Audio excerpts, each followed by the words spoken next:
Okay, one thing you know about me is that I've been spending a fair chunk of my life trying to work out, I suppose, in terms which I can understand and also can explain all of this weird stuff. Okay, that's just what it's been about. I've come to some kind of conclusions, but I'm still questioning them because I'm also aware that all the people who say that they've got all of the answers and give the answers in a simple explanation are rather questionable by nature. And therefore I'm of the opinion that the more questions we've got, the more intelligent that we are, because we're not stopping at a certain level of belief. So therefore anything that I'm saying today is a reflection of where I am at the moment after having played around with stuff for a while. Most of the people who are interested in magic, so to speak, namely trying to use essentially meditation, prayer, ritual and the rest of it to try and create a change in the outer world, probably don't understand what they're talking about. And this is a bit of a challenge because these are people who are regarded as being like the central sources or the central truth of this, that and the other.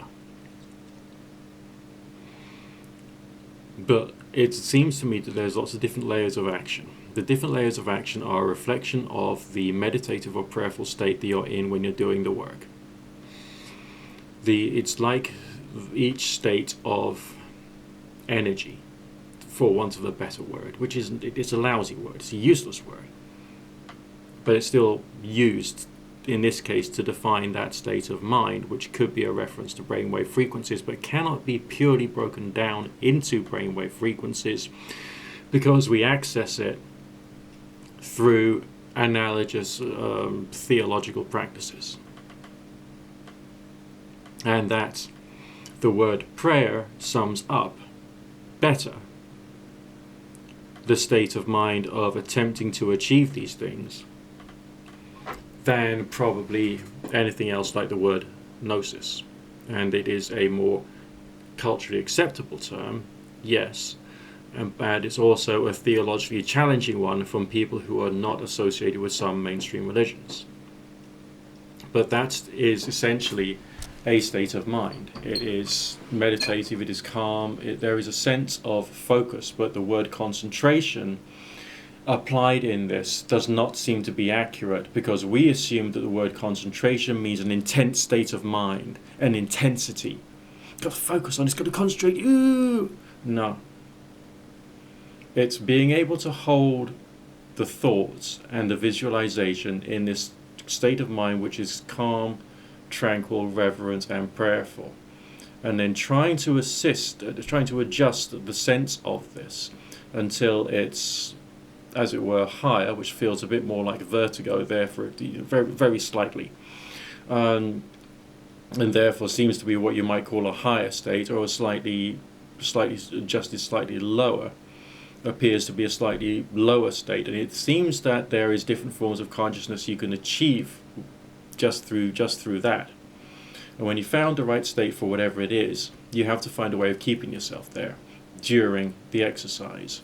And that's, I suppose, why the use of words, the use of mantras, the use of prayers, it has its importance, as well as any form of symbolical stuff which you'll be doing, like using candles and incense and burning and moving things around on your altar and manipulating whatever.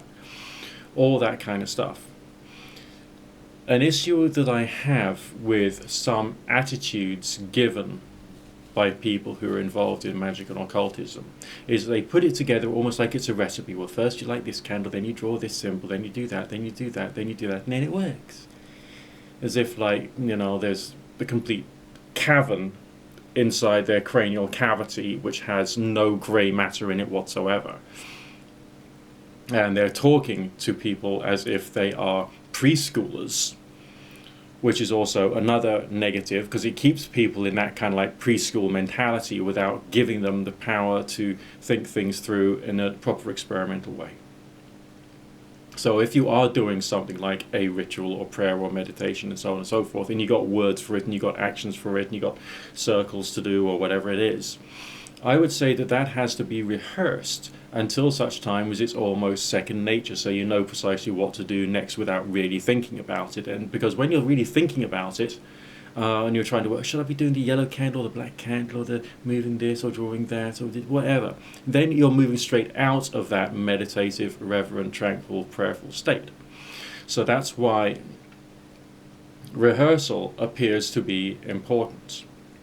Okay? When people talk about visualization, yes, that is a form of intense visualization, but that intense visualization has to be in that meditative, tranquil, reverent, prayerful state. And you have to have the ability to hold yourself in that state whilst you're doing the visualization. If it falls off, then you can't have done the whole thing properly. Like that time when I went to see that psychotic friend of mine when I was in my late teens or early 20s, and I went out on my motorcycle, and the first thing he said when he looked at me, when I put my head round the door, is, "I see 3 points of a 5-pointed star on your face." That's because I hadn't actually properly stayed in that tranquil, reverent, prayerful state of mind to be able to visualize all the lines of the star perfectly. Okay? Because I hadn't been able to maintain the state. So the practice should be to enter into this tranquil, reverent, prayerful state and to hold it there.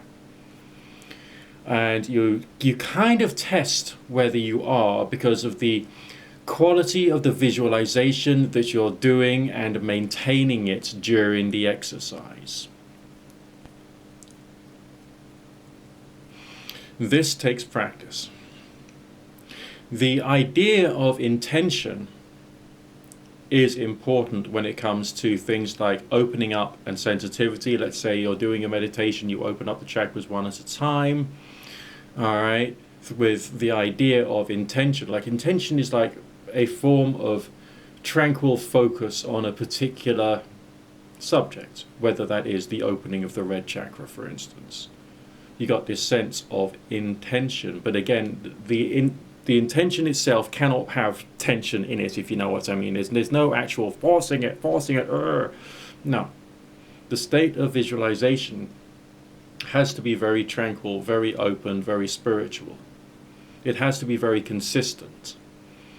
And you have to have developed somehow in this state the ability to shift your presence of consciousness onto various different things.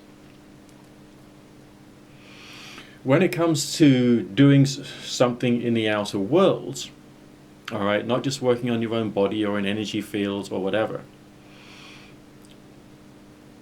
the intentionality has to be different in the fact that you're combining visualization with the tranquil, reverent, prayerful state, and also trying to, oh God, it's difficult to put into words. Well, Alphonse Louis Constant said it's to do with manipulating the imagination of the universe.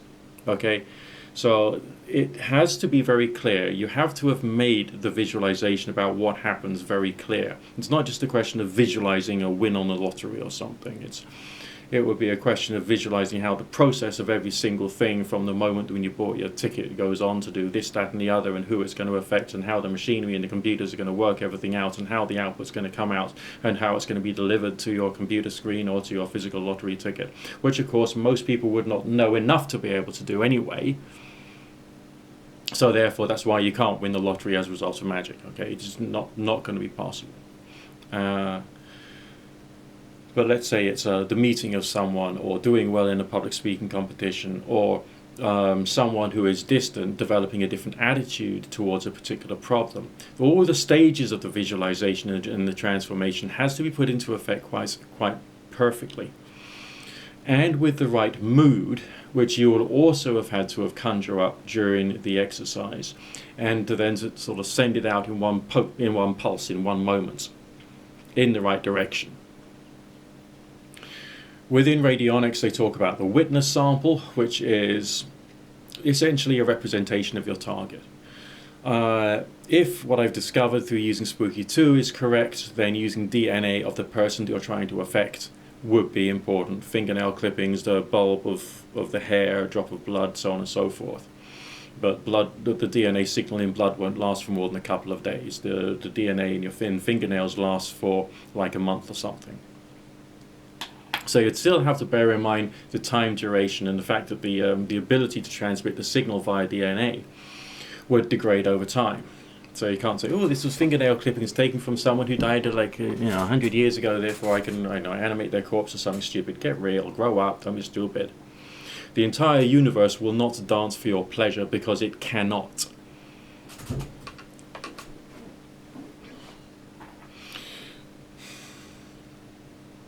But it could be purely symbolic, provided, of course, that it is sufficiently at your base psychological level a tie to that person or that thing or that situation. So the creation of the witness sample, whether visualized or written or drawn or a photograph or whatever, or a voodoo doll or whatever, has to be as perfect as you can get it. The visualization work has to be as perfect as you can get it. The maintenance of the state of mind of prayer has to be as perfect as you can get it. And the ritual itself has to be rehearsed so you can just do it without thinking about it, because the moment you start thinking about it, then the engine that's driving the psychic energy cannot do its work. Alright? I think this goes with probably all manners of other things, including things like Reiki and spiritual healing, which is why spiritual healing is such a complicated discipline in its own right and requires a certain specific form of training which I can't fit into my life properly. But this is the way it seems to be at the moment. Now, when it comes to thinking about those different states of mind of prayer, that seems to be usable for connecting with different apparent entities. I say the word apparent because that makes more sense to use the word apparent, but we treat them as if it was real. Aleister Crowley said things like, it is convenient for us to treat the angel as if it exists. Okay?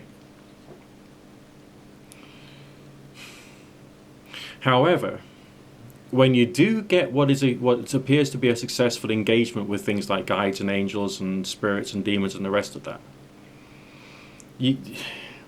they seem to have their own consciousness. All right? Some people say, I'm such a powerful magician, I commanded the Archangel Michael to do something, and hey presto, it works. What a load of bollocks. What a total load of rubbish. These beings have their own aspects of life which they seem to be involved in, but they can't be made to do something which goes contrary to their own decision making. And therefore you've got to work out where the decision making is coming from. Because it's not coming from you, it has to be coming from whoever is ruling them. So there is a justification from spiritual experience to have a faith in a singular point of consciousness, a source, a divine spark from which all things came, which you might want to call God. There's a real justification for that. But it seems like, as far as you doing something to, a simple spirit system, as it were, to try and make changes happen in the outer world, would probably be similar to Tommy Kelly's 40 Servants or the Runes. Because they don't seem to have any choice of their own. But things like angels seem to be working in accordance with other instructions, and therefore you can't summon the angel of death to kill someone, nor could you reliably get something from the Quillapothic or demon world to actually do something specifically for you, because the demon entities appear to be just like dodgy geezers you might come across on a Friday night, late at night, when you're drunk and they're trying to get money off you. Okay, they'll say all kinds of wonderful things, they'll do all kinds of wonderful things to make it seem like that things are going to go your way, but they're not. It's like working for a bad boss in a company that has great aspirations, but they lie to you all the time. It's like dealing with a confidence trickster. It's like dealing with a negative individual who just gets pleasure from messing with you. Alright? So what kind of attitude and state of mind would you need to try and control that? And by what force, considering as they're free agents and they want to do all kinds of terrible things just for the fun of it.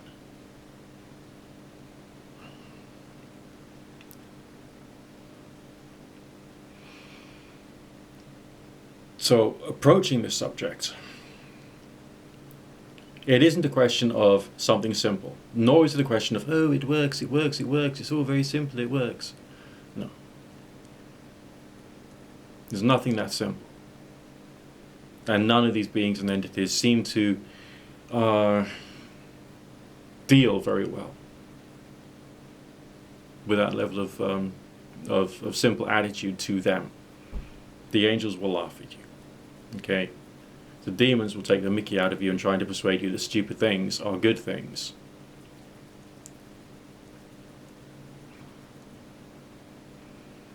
It's the ones in the middle, okay, that you can deal with. The 40 servants, the runes, that's more like what you could do. However, there's still a sense of variability. You know, people talk about the theory of interference. Well, the theory of interference is the fact that maybe you haven't got a strong enough force to do it. So how could you, in a prayerful, reverent, tranquil state, when you've done your ritual and properly, have enough energy raised or energy from the universe brought in to be able to sufficiently affect that change? Would you be able to do that? You can't use just 1 litre of petrol to drive from Land's End to John O'Groats. It won't happen.